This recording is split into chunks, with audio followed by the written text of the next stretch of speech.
So, my critics are just losing their minds right now because they don't know how to handle this. An interesting bit of breaking news came out just last night about Colorado's Lauren Boebert.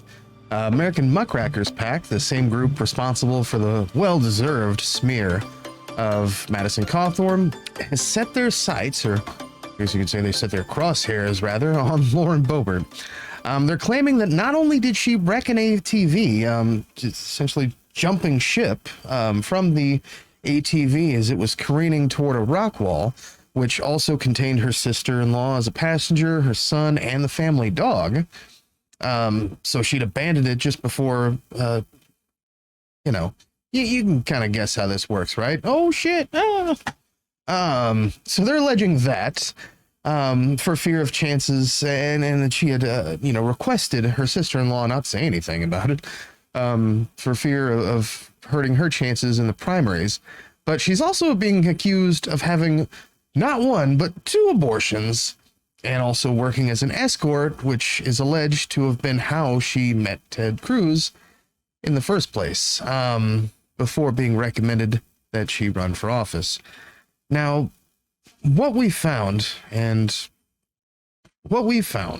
so far is that the Daily Mail has spoken to a family member who is, a family insider rather, who is claiming that the story, at least about the ATV wreck, is true. So let's take a look at that Daily Mail article, shall we? And again, this all came out just last night or yesterday. It came to my attention last night. Exclusive GOP report. Representative Lauren Boebert covered up off-roading accident that could have sunk her political career after she lost control of Jeep ATV and left her son, dog, and sister-in-law to smash into a rock face 2 weeks before the 2020 primary. GOP rep Lauren Boebert bailed from the driver's seat. That's a better way to put it than the way I put it. Of a Jeep ATV, leaving her son and dog in the back seat, and a former sister-in-law struggling to right the vehicle as it careened down a ravine and smashed into a rock face in Moab, Utah. Daily Mail can exclusively reveal. According to a family insider, Boebert, 35, was off-roading Mother's Day 2020, just 2 weeks before the her Republican primary win, when she lost control and bailed out, leaving her family members to their fate. Jesus Christ, what a thing. Tori Hooper, the sister-in-law who was married to Boebert's younger brother, Benjamin Betts, at the time sustained serious injuries to her face, to her chest, that led to further complications months later. Daily Mail has learned that no 911 call was ever placed. Instead, the source says the congressional hopeful begged Hooper not to tell anyone about the accident, which could have dominated the headlines leading up to the primary. I mean, just 2 weeks before the primary, folks. The source who spoke on condition of anonymity said it was pretty crazy. She got out the driver's seat and left Tori screaming and freaking out, and her son and her dog in the back seat of the car. Tori couldn't get out of her seatbelt, so she grabbed the steering wheel. She's steering into a cliff. They hit a rock wall, struck her whole face. It was bad. At the time, Boebert was ahead in the polls, and she went on to win the primary for Colorado's 3rd congressional district, defeating sitting Congressman Scott Tipton. This year, she's facing primary challenge by State Senator Don Coram, June 28th. Lauren begged Tori not to say anything. She tried to use her money. She said, "I'll pay for it all," the source told Daily Mail. But Tori had insurance, so she didn't have to pay for anything. One onlooker who witnessed Hooper's arrival at St. Mary's described the injuries as severe and that they required emergency treatment as ongoing care. And it mentions that she was also a worker there at her Shooter's Bar and Grill. And I think that's here. Coworkers at Shooter's Grill, the rifle restaurant owned by Boebert and her husband, recalled Hooper showing up to work with broken teeth and other visible injuries to her face. My God. Whoa, how do you do that? I mean, with the kid in the car, that's, where's that motherly instinct? Hooper's mother explained to Daily Mail that her daughter's whole face was smashed, her nose, her teeth broken, her lip busted. They mentioned later in the article about how she had to have her nose rebroken to reconstruct, I guess. Speaking to DailyMail.com, who was this David Wheeler, president of American Muckrakers PAC, the group that released the info on Boebert and Madison Cawthorn.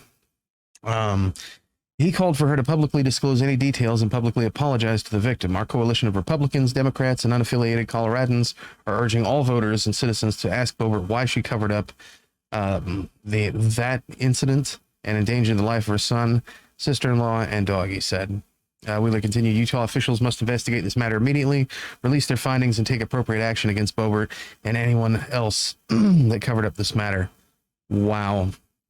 I mean, seriously, that's I mean, this is just interesting. And of course the response from conservatives and you know, again, it's not just this one incident, but the American Muckrackers PAC is also claiming that she worked as an escort, and that's how she met Ted Cruz, was that he was a customer of hers, a client, I think is the phrasing, is the allegation. And then, of course, that she had not just one, but 2 abortions. And, of course, the response from conservatives is what we would expect. There is the faction that's decrying that these are just bogus claims spread by the liberals. And then there are those who are losing their minds on social media and who are attacking her for the claims that she had an abortion, or in this case, multiple abortions, and are just attacking escorts in general. So let us be clear here. The hypocrisy is that we on the left believe that it's not one's business, you know, if they have an abortion, or it's not anyone else's business, and you know, or what they choose to do with their bodies and their person, so long as it doesn't harm or hurt another person. Now, some of these attacks are also coming from folks on the left. So if these allegations, you know, turn out to be true, then we should really be focusing more on the hypocrisy itself, on what she has said, on what she has voted on, and what she has campaigned on, rather than shaming her for taking part. Now, it isn't important that someone like Lauren Boebert would get an abortion or work as a sex worker if she did.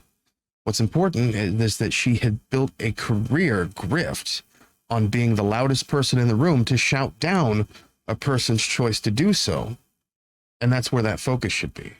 Of course, then again, who am I to tell you what to do, right? Here's the thing, you know, some would argue that, you know, maybe I didn't practice that exact same, you know, practice as you preach, Chainsaw. So at the same time, look,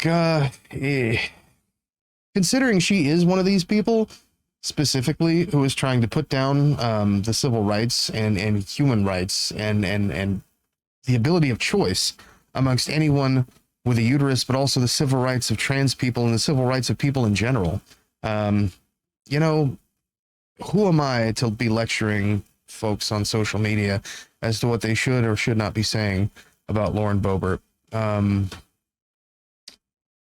I think I've said quite enough with regard to her kind of folks. Of course, Boebert has taken to social media to attack the left of her perceived grievances on, you know, fuel, food, formula, the big Republican Fs, right?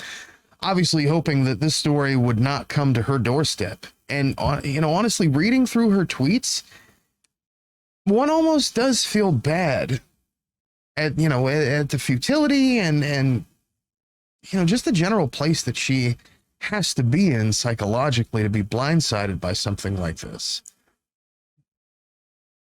But then I saw this tweet. Suddenly I don't feel so bad anymore. I'll read it for you. Dear men, you will never be woman enough to be a female.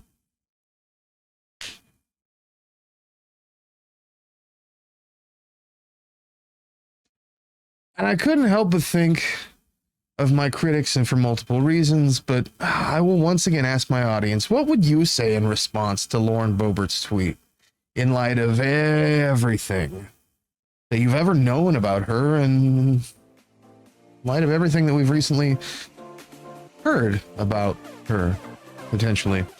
What would you say about a tweet like that? Let me know in the comments, and look, we've got so much more to talk about. I cannot wait to jump into it with you. Be right back after this.